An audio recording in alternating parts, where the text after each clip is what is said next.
Avez-vous déjà rêvé de pouvoir disparaître d'internet? D'arrêter de recevoir ces messages vous demandant de payer 5 € pour la réception d'un colis que vous n'avez jamais commandé. De ne plus vous faire appeler par des démarcheurs qui le font d'ailleurs toujours au pire moment. Eh bien imaginez que tout ceci soit possible, et que la seule cause de vos maux, ce sont eux. Des personnes qui ont fait fortune sur un business immoral, celui de revendre vos données personnelles. De grands antagonistes, symboles du capitalisme pur, pouvant être abattus par un simple abonnement de 7,29 €. 7 pauvres euros vous permettraient de mettre en péril un business qui existe déjà depuis le début de la popularisation d'Internet. Ça paraît trop beau? Normal, ça l'est. Récemment, j'ai reçu un message sur mon téléphone.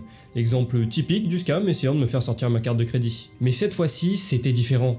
Il y avait mon nom, mon prénom, ma civilité, ma ville et même mon adresse. Des informations super précises et surtout étonnamment justes. J'ai donc essayé de me remémorer mes activités récentes sur internet pour essayer d'en dégager un suspect.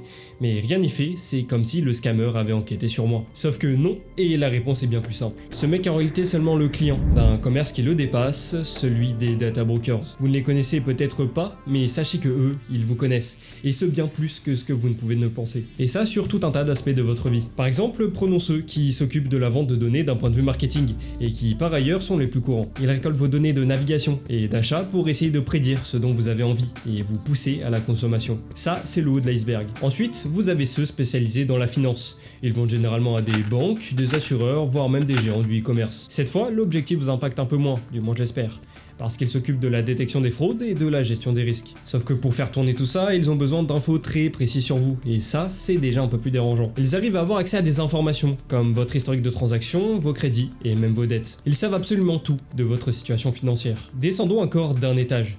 Ici, vous avez les entreprises spécialisées dans la recherche. Leur but, c'est de constituer des profils très précis. Ce sont eux qu'on veut absolument éviter et qui possèdent une grande partie de vos informations privées. Mais le plus intéressant, c'est à qui ils vendent. Parce que sachez qu'en France, c'est totalement légal pour un employeur de constituer un dossier sur vous en récoltant des données publiques, voire même privées. Et pour finir, les pires en la matière, ce sont ceux spécialisés dans la santé. C'est un peu glauque quand on sait que de grands groupes pharmaceutiques font appel à eux pour améliorer leur campagne marketing. Enfin bref, absolument tous les secteurs sont touchés par la récolte de données, même les plus sensibles. Mais par quel miracle font-ils tout cela? Comment c'est possible d'avoir accès à des informations aussi précises sur des milliards de personnes différentes? Déjà, le premier suspect auquel on pourrait penser, c'est Internet. Mais ce business de courtier en données, il existait avant même que le réseau n'existe. La stratégie était alors de faire de l'achat-revente depuis des sources directes comme les banques, ou plus simplement d'aller piocher dans les sources publiques. Parce qu'on s'en rend pas compte, mais ce sont de vraies mines d'or d'informations. Vous pouvez y trouver des actes de naissance, des certificats de mariage, des jugements, voire même des registres électoraux. Tout ça, c'est toujours d'actualité, mais on a vraiment plus efficace. Depuis la montée en puissance des technologies, Internet est vraiment devenu le catalyseur de ce genre de business. On l'a clairement vu durant l'affaire Snowden de 2013 où la NSA et d'autres organismes gouvernementaux ont espionné des millions de personnes en utilisant ce moyen. Mais ici, les méthodes sont encore plus vicieuses je trouve. Par exemple, vous le voyez ce bouton? Ouais, pour la plupart d'entre vous, vous cliquez sur tout accepter sans vraiment y réfléchir. Normal, le gros bouton est vert et le vert, c'est cool. Mais vous venez de vous faire avoir par un pattern très particulier et vous venez d'accepter la récolte de vos données par ce site. Mais c'est pas fini, vous voyez ce deuxième bouton? Ouais, c'est quand même vachement tentant de se connecter avec Google, et à contrario, c'est beaucoup trop long de rentrer son email et un mot de passe. C'est exactement ce que Google veut que vous ressentiez. L'obligation pour les développeurs d'inclure ce genre de méthode de connexion pour vous permettre à vous, consommateurs, d'aller plus vite et de ne pas quitter le site par flemme. Et ça, c'est une situation qui arrange bien les fournisseurs d'authentification. Parce qu'en cliquant sur ce bouton, l'entreprise derrière sait maintenant qui vous êtes et sur quel site vous êtes allé. Et ça peut aller encore plus loin. Ce bouton peut permettre aux fournisseurs de savoir qui vous êtes sans même que vous ne vous connectiez et sans même que vous n'ayez de compte chez lui. Mais ça, on en reparlera après. Dans le même style, vous avez tous les fournisseurs de publicité comme Google Ads. Eux, c'est pareil, ils sont implémentés sur une majorité de sites, ce qui leur permet de savoir où est-ce que vous êtes allé. Ce qui fait que Google, c'est le data brokers parfait en fait. Non seulement il a accès à vos données de navigation grâce au moteur de recherche, mais aussi à vos mails, à vos déplacements et à votre divertissement. Et même dans le cas où vous n'utilisez aucun de ces services, ce qui est d'ailleurs peu probable puisque vous regardez cette vidéo, eh bien sachez que c'est le service publicitaire qui fera le boulot. Parce que Google Ads, c'est un empire de plus de 2 millions de sites web différents, touchant la quasi-totalité des utilisateurs en ligne. Et je tape sur Google, mais c'est pas le seul. En réalité, tous les GAFA font eux aussi des data brokers parfaits. Que ce soit Apple, Facebook ou Amazon, eux aussi peuvent savoir où vous êtes, ce que vous aimez et ce que vous cherchez. Et il y en a d'autres. Axicom avec leurs 2,6 milliards de personnes stockées, Experian pour la lutte contre les transactions frauduleuses et Equifax dans le même genre. Et dès comme ça, il y en a plus de 500 000 dans le monde entier. En même temps normal, c'est une industrie qui pèse déjà plus de 417 milliards d'euros. Et oui, vous valez plutôt cher. Enfin vous, c'est surtout vos informations. Parce que c'est pas tant votre nom, prénom qui intéresse ces entreprises, c'est surtout vos habitudes de consommation. La preuve, ils vous traquent et vous reconnaissent pour la plupart du temps uniquement avec vos cookies. C'est en partie grâce à ça que les data brokers peuvent savoir où vous êtes allé. Sauf qu'il y a encore plus efficace. Vous savez quoi, on va jouer un petit jeu. Si vous êtes sur PC, ouvrez un deuxième onglet en plus de la vidéo. Allez sur le site AmIUnique, cliquez sur See My Fingerprints et laissez la magie faire. Je sais pas ce que ça a donné de votre côté, mais moi j'ai eu un résultat assez inquiétant. Et pour la plupart d'entre vous, vous aurez un résultat similaire. Globalement, vous êtes unique. Et bon, ça je pense que vous le saviez déjà. Pourtant, il y a un problème. Cette unicité, c'est le résultat d'une analyse de la taille de votre écran, du navigateur et du système d'exploitation que vous utilisez. Et tout ça, ça vous rend traçable. Car pour la plupart du temps, votre empreinte digitale numérique restera la même. Elle ne changera pas. Mais encore une fois, c'est pas tant vous qui les intéresse, mais vos données. Ce que les data brokers veulent, c'est surtout savoir ce que vous achetez, ce que vous recherchez et ce qui vous intéresse. Parce qu'en combinant le tout avec votre tranche d'âge et en croisant vos datas avec celles des autres, ils obtiennent un pouvoir surpuissant. La prédiction. Grâce à tout ça, ils peuvent prédire de façon très précise vos envies et vous en avez sûrement déjà été victime. C'est quasi sûr que vous vous êtes déjà retrouvé face à une publicité qui suggère exactement le même produit que vous venez d'énoncer à l'oral avec vos amis. Je vous rassure, c'est pas votre téléphone qui vous écoute, mais un algorithme qui a compris ce que vous vouliez. C'était déjà puissant, mais depuis l'arrivée de l'IA, le potentiel a été décuplé et l'analyse de données massives est devenue une tâche facile. Et s'ils font tout ça, c'est parce qu'il y a une demande importante. On a pas mal parlé des vendeurs et si on parlait des clients. Parce qu'un marché aussi prolifique ne tient pas sans un besoin énorme. Et ce besoin, il peut venir d'un tas d'industries prêtes à y mettre le prix.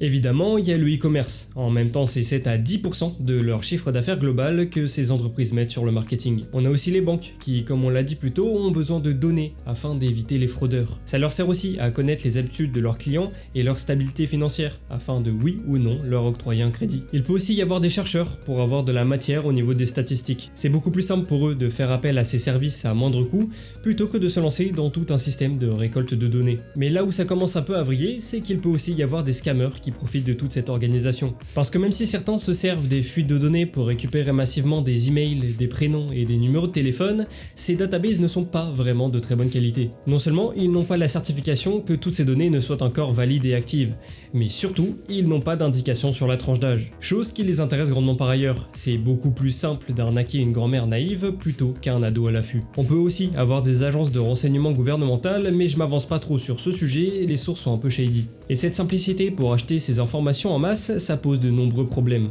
Déjà comme on l'a dit, ça permet aux scammers de cibler leurs victimes. Mais ça leur permet surtout d'avoir des informations précises pour rendre leur message plus crédible. C'est exactement la technique qu'a utilisé l'arnaqueur qu'on a vu en début de vidéo. Ce genre de pratique, ça peut aussi vous amener à surconsommer. Comme les prédictions sont précises et adaptées à votre profil, il y a de fortes chances pour qu'elles vous donnent envie. Mais le plus dangereux, c'est surtout si cette influence est appliquée au pouvoir, si cette influence permet de changer le résultat des élections.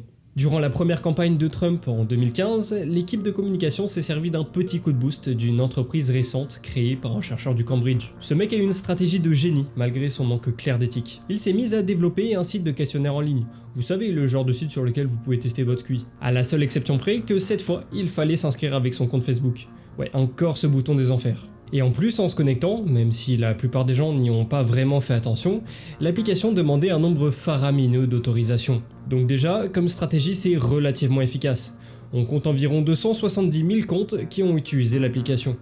Mais c'est clairement pas assez de données pour influencer des élections. Sauf si chaque donnée en renvoie 185 autres. Et c'est tout à fait ce qu'il s'est passé. Et lorsqu'un utilisateur s'inscrivait en acceptant les conditions de Cambridge Analytica, il partageait non seulement son compte, mais aussi celui de ses amis. Ce qui fait que chaque compte en retournait bien plus qu'un seul. Et ça a permis au programme, malgré le nombre de personnes restreintes à y avoir participé, de récolter 50 à 87 millions de personnes majoritairement états-uniennes. Avec ça et de la magie de l'intelligence artificielle, Cambridge Analytica s'est retrouvé dans une position où, d'après eux, ils ont réussi à doubler l'efficacité de la campagne. Que ce soit en conseillant le futur président sur ses choix de déplacement, ou encore le ciblage de personnes plus aptes à financer de par leurs dons. Et il n'y a pas seulement que Donald Trump qui s'en est servi. Il y aurait eu aussi 4 groupes de campagne pro-Brexit, suivi d'une utilisation si excessive que, d'après un ancien employé de l'entreprise, Sans Cambridge Analytica, il n'y aurait pas eu de Brexit. Alors évidemment, juste après sa divulgation, le programme a fait scandale. Facebook s'est pris une amende de 4,48 milliards d'euros, ce qui en fait la plus élevée encore aujourd'hui dans ce cadre juridique. Mais pour le coup, la majorité des procès se sont tournés vers eux, et pas Cambridge Analytica. Un peu comme si c'était légal et qu'ils n'avaient rien fait de mal. Alors il y a quelques exceptions, mais globalement oui c'est le cas. La plupart des data brokers agissent en toute impunité, tout simplement parce qu'il n'y a rien à punir. Et surtout quand c'est vous qui acceptez de vous faire espionner de votre plein gré. Et oui, c'est à ça que servent les conditions générales de confidentialité en bas de page. Même si je vais être honnête avec vous, même si vous les auriez refusées, ça n'aurait pas changé grand chose, surtout avec toutes les méthodes qu'on a vues plus tôt.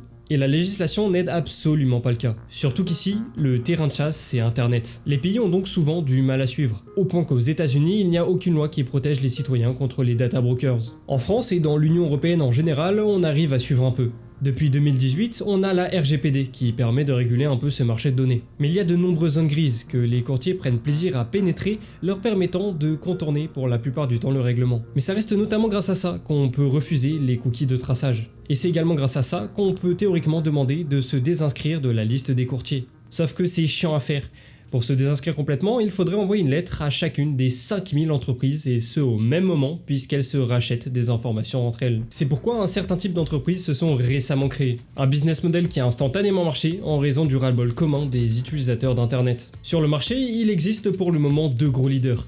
Incogni et Delete Me, et les deux fonctionnent globalement de la même façon. Tout d'abord, ils commencent par identifier les data brokers et ceux qui le vendent afin de mieux les cibler. Puis ils cherchent leur siège social, et ensuite, l'étape la plus importante, ils analysent leur volume de données. Par la suite, lors de votre inscription, ils vous demandent de signer un mandat afin d'agir en votre nom, parce qu'avec leur grande liste de courtiers et leur siège social, ils peuvent envoyer des lettres régulières afin de vous désinscrire automatiquement des bases de données, chose que vous ne voulez vraiment pas faire manuellement. Et évidemment, comme leur business plan tourne sur un système d'abonnement, il leur faut une raison pour vous faire continuer à payer. Raison qui leur est servie sur un plateau d'argent, puisque vos données sont régulièrement réinjectées dans les bases de données des data brokers. Donc si vous arrêtez votre abonnement, vous ne serez tranquille que l'affaire d'un mois. Oui, c'est encore une des zones grises du règlement. C'est un système globalement simple et rempli de problèmes. Parce que dans la face visible, on nous expose un fonctionnement basique et aisé à comprendre. Ce qui permet de ne dévoiler quasi aucun point d'attaque pour la plupart du grand public. Et pourtant, il y en a des problèmes. Pour la majorité des gens, le gros point négatif, c'est le principe de faire payer l'envoi de lettres, alors que le faire soi-même, c'est gratuit.